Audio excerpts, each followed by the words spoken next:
Tja, det är Maler här. Join oss på MobileBet. Sätt in 200 spänn och få 800 att spela med. Spela på Otso Casino direkt i mobilen. Betta live och casha ut ditt spel när du vill. MobileBet, bring the action.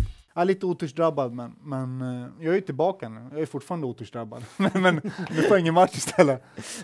Men i samband med den här skadan så var det ju en titelmatch i din viktklass mellan Volkan Özdemir och Daniel Cormier, den regerande mästaren. Och efter den matchen, Daniel Cormier vann den, så antog ju de flesta, men nu är det bara Alex som väntar.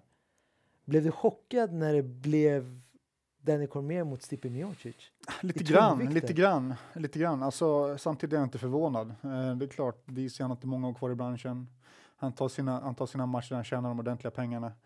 Så jag är inte förvånad egentligen. Det är klart att jag var ju lite chockad i början, för att jag var ju liksom förberedd för en precis förberedd, och jag var på tur och så vidare, och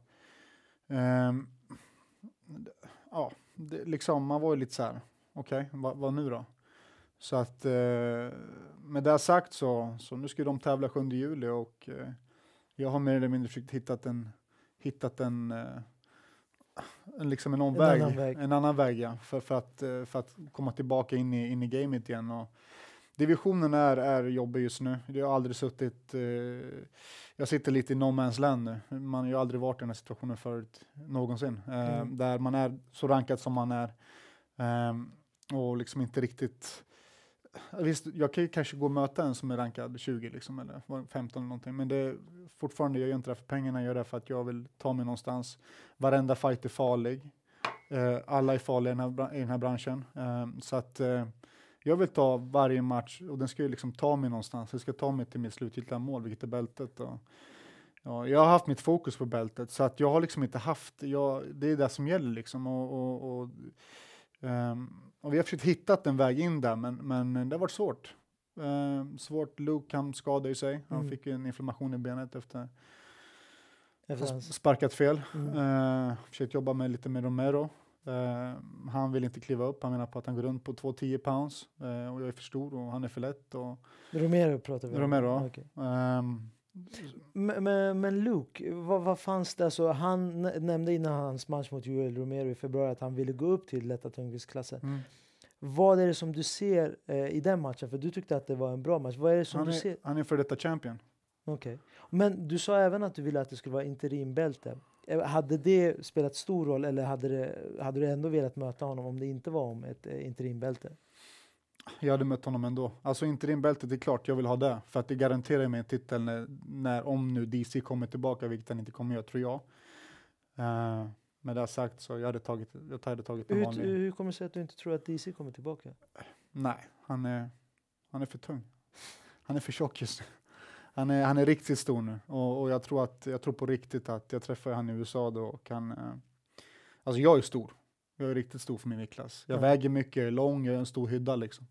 Men det är någon nivå till där på honom. Han har verkligen tagit till sig tungvikten ordentligt. Och han vet själv, han är obesegrad i tungvikt. Han presterar som bäst i tungvikten. Så jag tror han är där för att stanna. Är det här en av anledningarna till varför du ville ha ett interimbältesmatch? Att när det blir klart. Då är jag garanterad en titelmatch. Oavsett vad. Om man kommer tillbaka. Ja, det kan ju till och med bli så att du blir du får ta över bältet. Exakt. Bli den nya mästaren. Exakt, det har du. Så att men finns det även ekonomiska fördelar med att vara interimbälte? Eller interimmästare? För det är väldigt många som eftersträvar att få det här interimbältet.